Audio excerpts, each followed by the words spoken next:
Ladies and gentlemen, welcome to Today in HipHop, episode number 23. Today we got an exciting, super exciting show for you. I am your host, Noah Jones. Thank you for tuning in. You are listening to this on NoahJonesNews.com, the only place to get the Today in HipHop podcast. Today's show, we are going to talk about the scammers, ladies and gentlemen, the scammers in the music industry. Now, as we all know, people have been scamming in the music industry for many, many years. Many years. There's always been some sort of scams going on where either the established artists or the managers or somebody is taking advantage of the local talent. So today we're going to talk about one of the scams that they got going on right now. It's an Instagram scam, pretty much, where I've come across it, and they even tried to scam me, ladies and gentlemen. So what we're going to do is we're going to hear some exclusive testimony from one of the artists that officially got scammed. We're going to talk about who scammed him, or what account scammed him, and who scammed him. And then after that, I'm going to read you some information as far as these same individuals trying to scam me, ladies and gentlemen. So here's what the scam is. This is like some new scam that I've seen. Basically, there's a company called The Block 365, and what they are doing is, I don't know how they're doing this, but they happen to have the login information to a lot of famous rappers' Instagram accounts.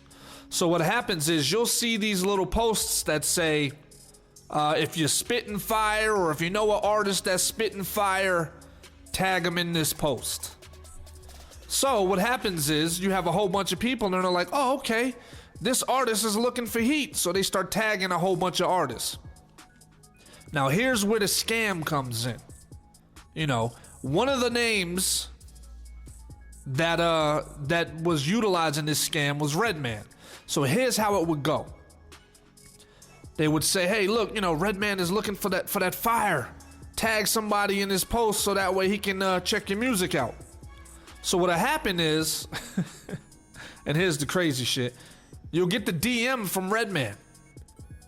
And as an up-and-coming artist, you're like, holy shit, I just got a fucking DM from Redman or from Jadakiss, or in my situation, it was Fat Joe.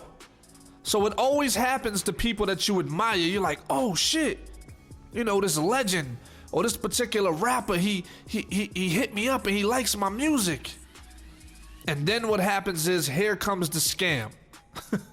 They tell you that they're working with a company called The Block 365, and then they ask you to pay some crazy amount to get one of your songs featured on a mixtape or a project that is either never gonna come out, or it's not gonna ever be seen by anybody, because you're gonna have a whole bunch of whack-ass artists on this fucking tape and nobody's gonna pay attention to it. And they try to charge a ridiculous amount, like $600 or something crazy like that, just for a placement on this particular project, ladies and gentlemen. So this is what one of the, like, these people are creative. And here's the crazy part about it. Either the artists themselves, the big artists like Redman, Fat Joe, Jadakiss, either they know about this and they're allowing it to go down, or they have no idea that this particular company is acting and impersonating them and running these scams on these people. You know what I'm saying? So what I want to do is I want to play some audio for you from an artist by the name of That Kid Cry on Instagram. And I'm going to play you some of the information, some of the discussions that he and I had back and forth, and listen to what he says about the Redman situation and who he found out is behind the Block 365. He got scammed for $500, ladies and gentlemen. Now look, to a lot of people, some people may say $500 isn't a lot of money, but look, $500 is more than most people's car notes. $500 could be damn near half your rent. We also in a pandemic right now, so because of that, $500 is crazy. Nobody has that kind of money laying around right now. So listen to what he says about the situation. Check it out. This is from his own mouth. I fell for Redman because I thought Redman was complimenting my music, but it was Big Trill using Redman's account. And he's telling me the views don't match the talent, bro. Your track is dope. And then when I figured him out, he tried to share me to his story to shut me up and follow me back on the account. But at that point, I knew I wasn't talking to Redman, and it was just all corny as fuck to me. There you go. From the horse's mouth. Here's some more information that you guys can find useful. So if you end up coming across some shit like that where a famous artist is like, look, we work with the Block 365, you know it's a scam right out the gate. Check it out. Here's some more information.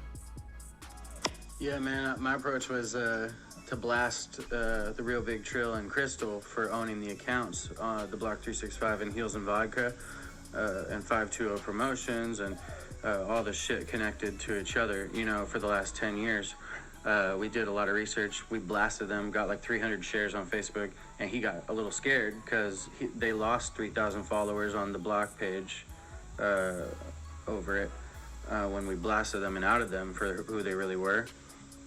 And they're going live today in about an hour, they said, to prove that we're wrong.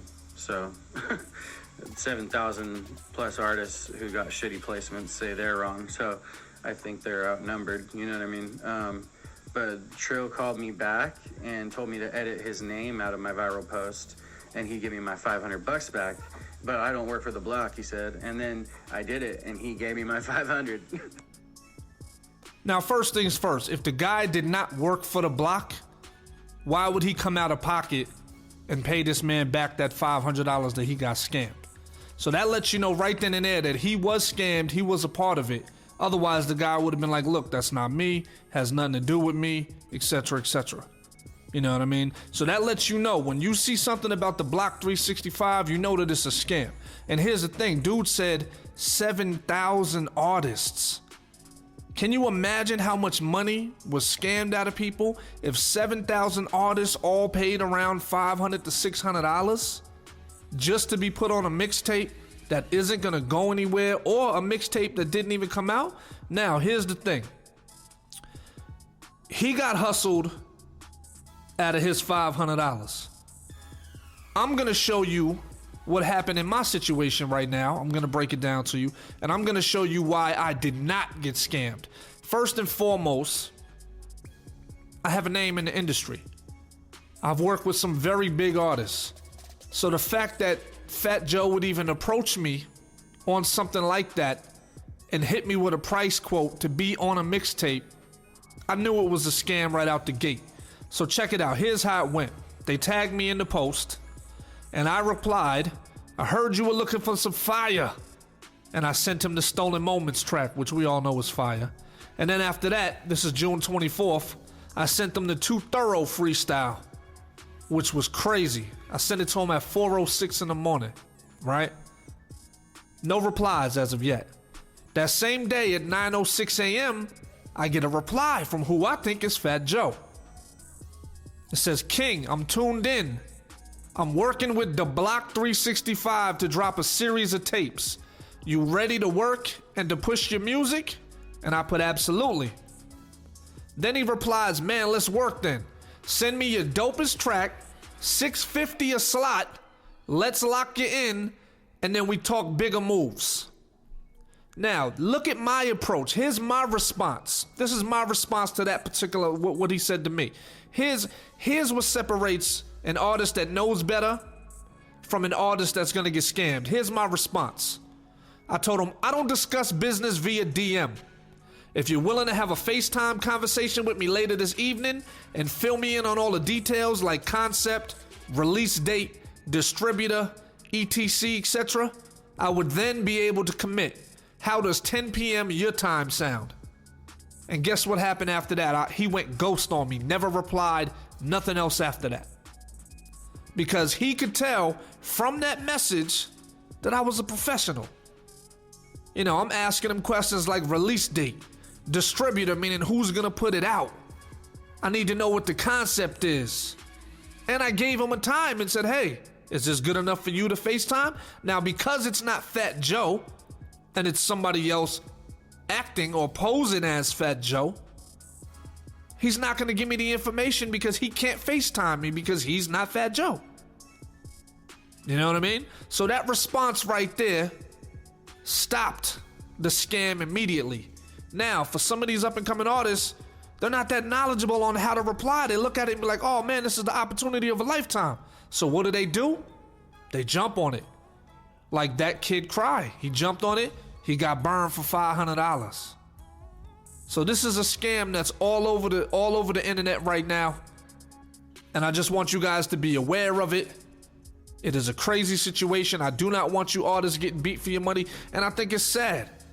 You know, it's sad that people would take money from somebody knowing that they're not going to do anything with it, or knowing that the project that they putting out is not going to go anywhere and it's not going to be successful, or whatever the case may be.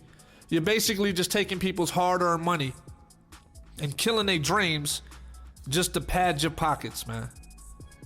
And that type of shit is terrible. You're taking advantage of the talent, you're taking advantage of the artists, and chances are, a lot of these artists probably aren't even that good. Because what happens is, it seems like the artists who feel like they the dopest, they don't want to spend any money. That's like their Achilles heel. They be like, look, I'm dope. Somebody's supposed to just work with me because I'm dope. They don't invest any money in their career, which is why a lot of dope artists don't go nowhere. But these up and coming artists that aren't all that good, they willing to drop some change on it. They willing to spend some money, which is why you'll have a lot of artists that aren't all that good doing features with artists that are good, because the artists that aren't all that good are paying. You know what I mean? So that being said, you're going to have people that'll say, look, this is the opportunity of a lifetime. I'm going to jump on this and I'm going to make something happen to see where it goes from there. But you see how he tried to scam me. You know what I mean? He talking about send him $650. And then after, we talk bigger moves. Bigger moves than what? You're not Fat Joe. So there ain't no bigger moves you can put me on to. And then if he would have knew my resume and knew who I was, it wouldn't have been no bigger moves. Because he would have already known that I'm making moves already. So that's how you know that these people don't do research. They just hit up everybody whose name is in the comments and see who's gonna bite on the scam. So be careful, ladies and gentlemen. I don't want any of these artists to fall for this. I am your boy Noah Jones. This is Today in Hip Hop, episode 23. The hottest hip hop podcast on the net. I love y'all. Make sure you enjoy and be safe out there. Peace.